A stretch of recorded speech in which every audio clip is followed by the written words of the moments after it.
In this session, I'd like to speak a little bit about Psalm 137. Now, this is a lamentation, but it's also what is called a taunt song. I'll explain those terms in a second. It begins, "By the waters of Babylon, there we sat weeping when we remembered Zion."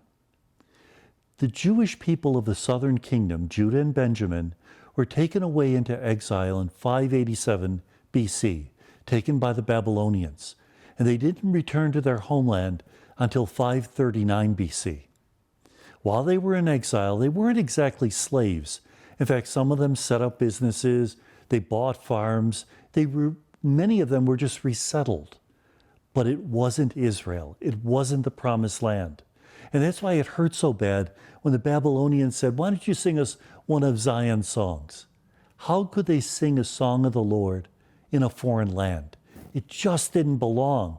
It broke their hearts that they couldn't live where God had intended them to live. So they say, so in the middle of the psalm, they say, "If I forget you, Jerusalem, may my right hand be forgotten. May my tongue stick to my palate if I don't remember you." The idea that the thoughts of Jerusalem, the thoughts of Zion, have to be at the center of my mind. If in fact there's a possibility to return, I have to drop everything and I have to go running. Now, ironically, in 539 BC, when the Persian Emperor Cyrus gave the Jews permission to go back, probably only a very small minority of the Jews actually did go back. The majority had settled in Persia, they were in Babylon, they were comfortable. They didn't want to uproot themselves again. And that's why there's almost a self-curse upon those who think about their own comfort rather than the promises of the Lord. And that self-curse, that act of self-hatred, is expanded to the hatred of the Babylonians. This is what is called a taunt song. A taunt song basically is a curse upon somebody. And remember, in Hebrew, when you say it, you make it real. The ancient Israelites didn't believe that words were just symbolic representations of a reality. They believed by saying it, it actually happened. By God saying, "Let there be light," there was light. By a priest saying, "This is my body, this is my blood," over the bread and wine, it actually becomes the body and blood of Christ. And so if you curse the enemy, they are already living in that curse. And the curse is really ugly. He curses Edom. Now Edom, remember, were the descendants of Esau, the brother of Jacob, and they participated in the destruction of Jerusalem.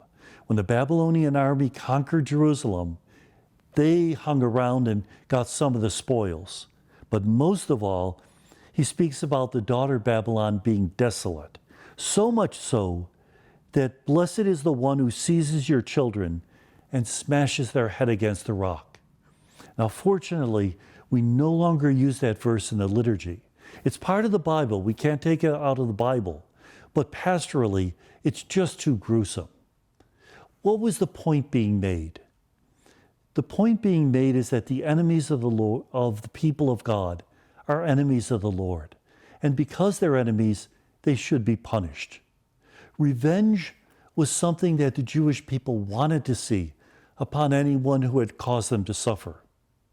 But how do we apply that today as Christians? We have to remember always that these taunt songs have to be spiritualized. It's not Babylon, it's not Russia, it's not the other political party that we have to pray against. It's the things that truly destroy us: fear, guilt, selfishness, things that destroy us from the inside. Those things we have to hate. Is it okay to hate people? Absolutely not. Because God loves everyone. He created everyone in his love. And even if they choose to do the wrong things, he hates what they do, but loves them.